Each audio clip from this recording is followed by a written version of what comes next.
Well, hello there, friends. Rebecca here, the Dragon Librarian from Farmington Community Library, and Arloth and I are here today to talk to you about a couple graphic novels that we've recently read and absolutely loved, and we hope that by sharing them with you, you might want to give them a try and also love them as well. Now, one of them is actually a graphic novel that I just recently read and completely fell head over heels in love over, and I'm hoping that you will as well. And it is actually a graphic novel that I talked about in the children's video as well, but I think that it is has such a wide appeal to so many different audiences that I think you will find something to love in it also. So anyway, what are these graphic novels I'm talking about? So the first one is called Scout is Not a Band Kid by Jade Armstrong.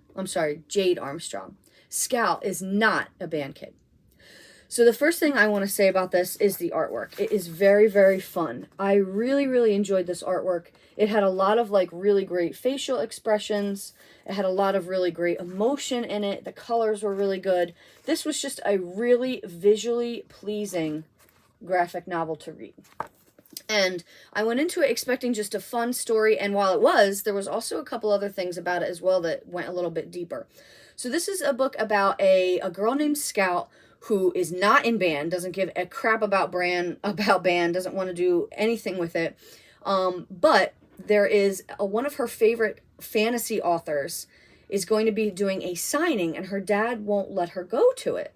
So she discovers that if she actually joins band, she will get the opportunity to meet this author because of where the band will be having this competition at some point.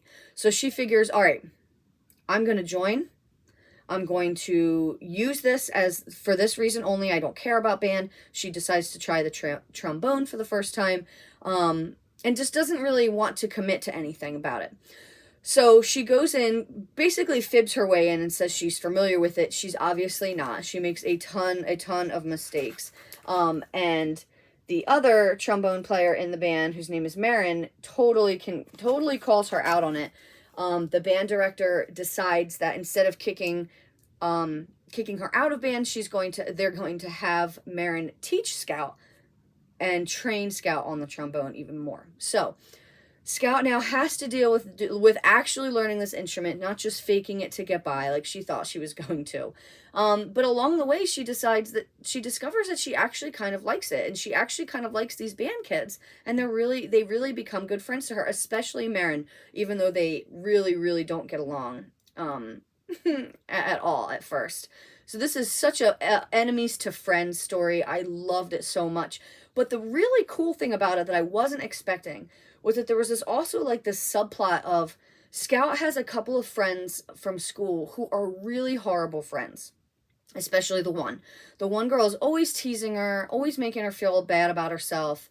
And Scout just kind of puts up with it because she thinks that, well, I guess this is just how a friendship can be.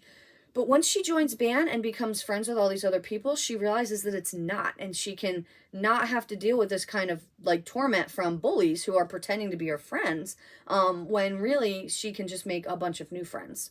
And so I really love that aspect of it as well. So this is a really fun book. It's really fun to read. The graphics, like I said, were really cool. And I really love the story too. Scout is not a band kid. And it's also really funny too. It's got a lot of really fun, lighthearted moments. So the next one I want to talk about is the one that I just said at the beginning of the video is probably going to be one of my favorites of the year. I talked about it in the children's video this week as well because I think it has such a broad appeal. And also because I think that they do a lot of classic story reimaginings at the teen level. So you guys are kind of used to this and might really welcome this one as well. So what story am I talking about? The Secret Garden on 81st Street.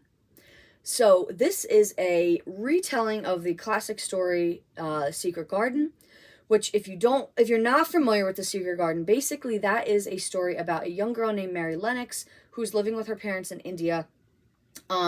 They get killed in an accident and she gets sent to England to live with her uncle, who she's never met. And he is very aloof and foreboding and is kind of absent, isn't really around a lot, and she's basically there with the housekeeper and a couple of the helpers. She befriends this young boy named Dickon. She also discovers that she has a cousin named Colin who is kind of secretly living there too because he's very ill. She discovers this beautiful garden on the estate, and in reviving it, also kind of revives her uncle's soul and helps her cousin get better. Beautiful story. It's an amazing tale about not only friendship and learning to love yourself, but also very much how nature can really heal a person mentally, and physically too. So how is this related? So this is obviously a contemporary retelling of this, which is really fun in a couple different ways. One, because I think it would help people really relate to it better than the original story, which takes place, I think, in like the late 1800s or the early 1900s. So it's contemporary, but also it's in graphic novel form, which is going to appeal to a much bigger audience as well. So this one follows a very similar story, but with a lot of key differences. So in this one, Mary Lennox is a girl who is living in Silicon Valley in California with her parents, who die in an accident. She gets transported to New York City. So she's now living in New York City, and she is staying at her uncle's really big building here, which I want to show you guys a picture of it. It's huge. And so she's staying here. She finds that there are a lot of really mysterious things going on, and none of the other than the fact that, here we go. So this is where she's staying now. Look how little she is compared to this huge building. So there's like these mysterious noises that she hears, which she then discovers is her cousin, Colin, who is living kind of secluded in this house because of his illness. Now, the first really cool difference that I really, really liked a lot in this book is that in this book, he doesn't have like a physical, like wasting away illness like he kind of has in the original Secret Garden.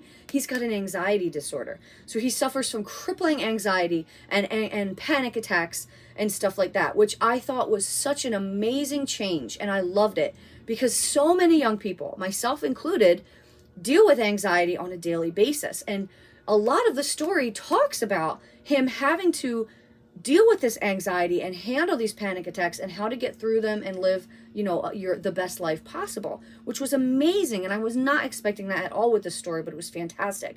I also really, really, really liked that it took place in New York City. I love New York City. And this was such a love letter to New York City as Mary is discovering the Central Park and all the museums and the subway and all the nearby grocery stores and stuff like that she is, befriending all the owners of and stuff like that. It was so beautiful. And even if you've never been to New York City, you will learn to love it through this graphic novel because it is so beautiful. And then watching Mary, just the garden in this story, interestingly enough, is on the roof. There's a rooftop garden, and her and Dickon and Colin completely revive it and bring it back to life. And in doing so, not only help Colin, but also help Mary and her uncle as well. This is such an amazing, incredible story.